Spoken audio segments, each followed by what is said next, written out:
Good morning po sa inyong lahat. Ngayon po ay araw ng Biyernes. Muli po ay nagbabalik tayo dito sa Divisoria upang magulat po kung ano po ang kalagayan dito. Kasalukuyan po rito ay malinis na po. Wala na pang tambak na basura.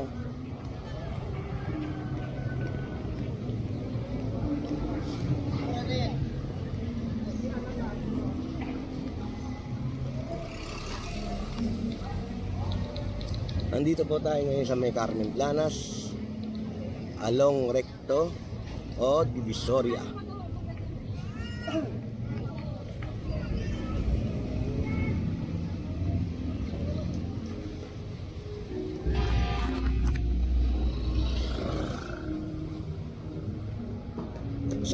Kasalukuyan po malinis na po rito. Wala na pong bayad na mga basura. At ganun din po mga mismis.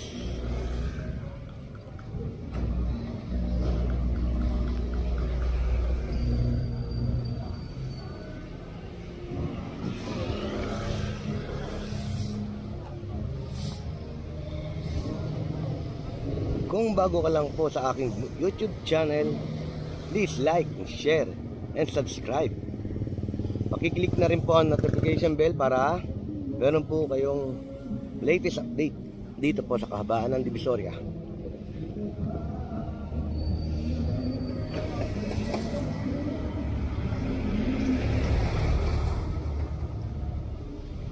Katawang po sa paglilinis dito sa kahabaan po ng Divisoria ang masisipag po nating DPS. Ayan po. Ginagawa po nila ay winawalis na lang po ang mga mismis at tinutupok nila. Ang gagawin naman po ng Lenel ay hahakutin, pagsasama-samahin nila, at pagdating po ng compactor ay doon po ilalagay ang basura. Ayan po ang mga masisipag po natin mga DPS sweeper. Saan natin ang Lenel? Ito po. Ito na lang po ang natitirang basura rito.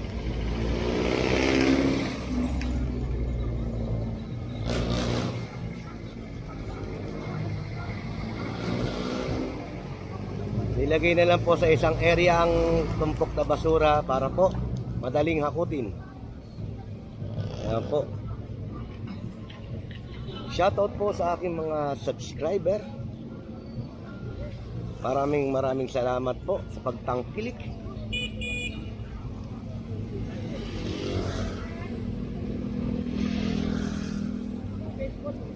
Ito po, papunta po tayo ng 1 Luna Street. Ito po ay Ilaya.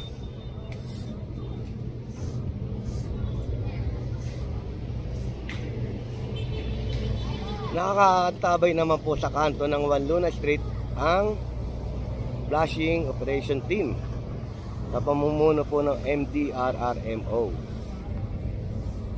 Ayan po, kasalukuyan na pong na-wash out na po ang mga basura rito dahil sa pagtutulungan ng Lenel at DPS sweeper. Ayan po, kanina po nung dumaan ako rito ay mayroon po mga tumpok na basura. Ngayon po ay wala na po.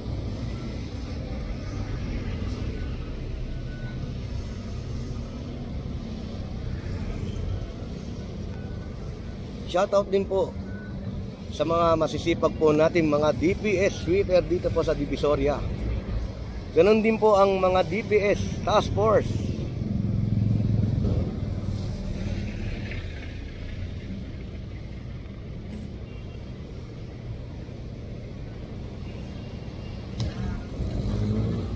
Hinihintay na lang po ng Lenel ang compactor nila para po mahakot na po ang tumpok-tumpok na basura na ito. At pagkatapos po nito ay magsisimula na pong mag-flushing ang flashing operation team. sa kahabaan po ng Divisoria. Magsisimula po sila mula Wanluna hanggang Asuncion.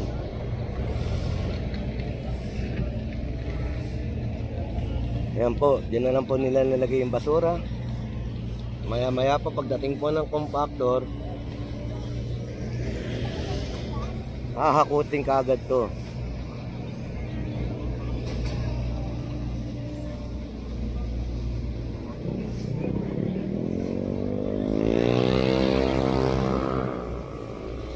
Panoorin niyo po ang video nito hanggang dulo para makita niyo po ang resulta ng paglilinis po dito sa Divisoria.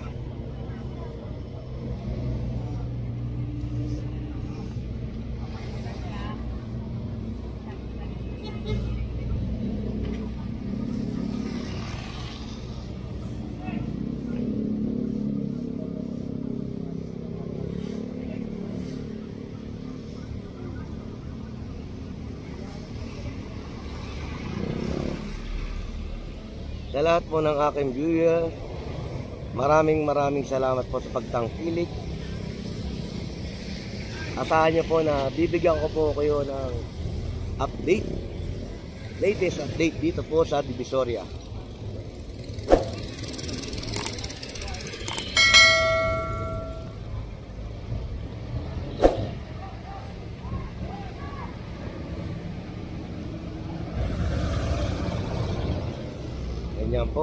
Ayan po, winawalis naman po ng DPS sweeper. Hello, good morning kuya!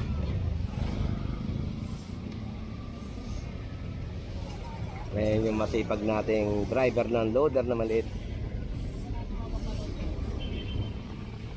Subscribe ka lang sa channel ko. Sheila. Eh, kabalik na rin ng pangalan ko, Alex. Tapos vlog. Doon na lang para mapanood mo. Subscribe na lang para nakikita mo lang yung mga video ko dun umaga. Ngayon araw-araw ako nandito tuwing umaga. Paano malinis, di ba? Di tulad dati, di ba? Napakatagal.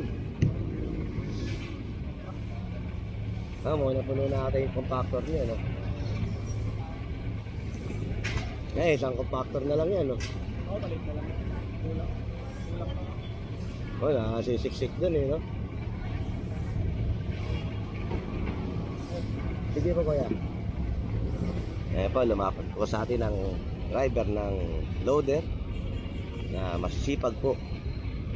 Na patuloy pong nililinis dito po sa kahabaan po ng Divisoria.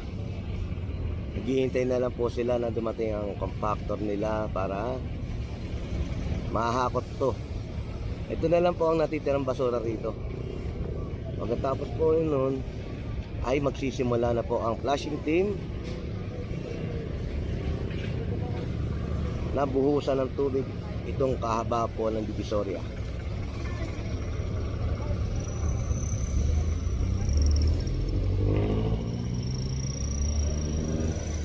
Muli po, kung bago po kayo sa aking YouTube channel, please like, share, and subscribe. Pakiclick na rin po ang notification bell para po meron po kayong latest update dito sa Divisoria.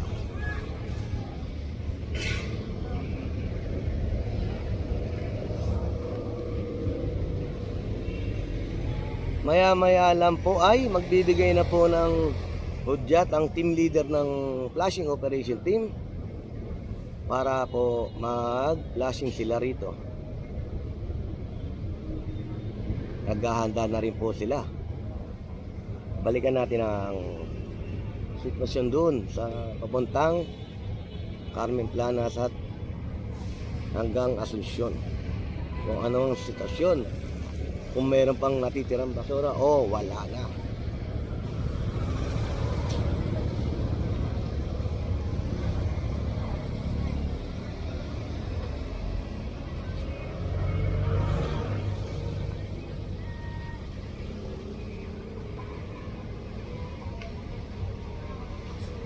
Ayan yung mga masisipag natin na DPS sweeper. Shoutout sa inyo.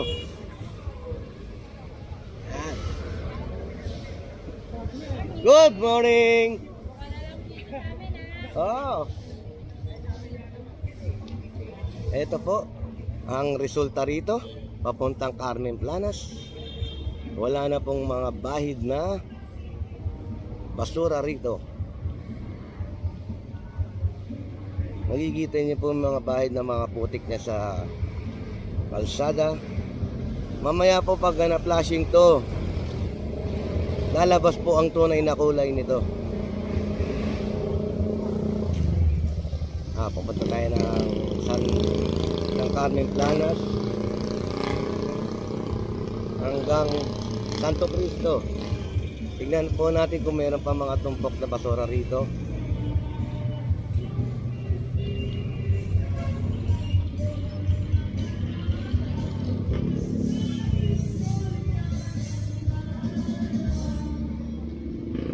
Sa mga kababayan po natin OFW, shoutout po sa inyo. Lagi po kayong mag-iingat. Ganon din po sa aking pinsan. Lagi ka mag-iingat dyan.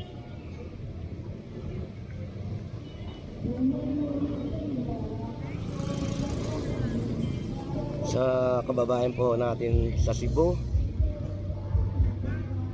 mag-iingat po kayo.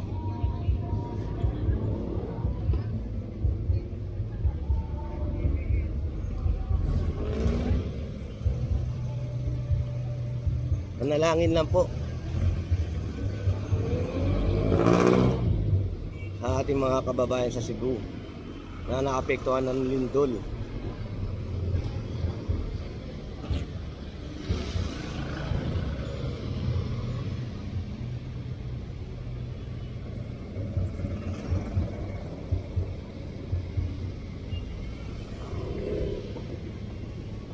Ayan po, ito pa yung Santo Cristo. Kikita nyo naman po, wala na po mga basura kahit ng dumi. Balik po tayo dito. Ayan.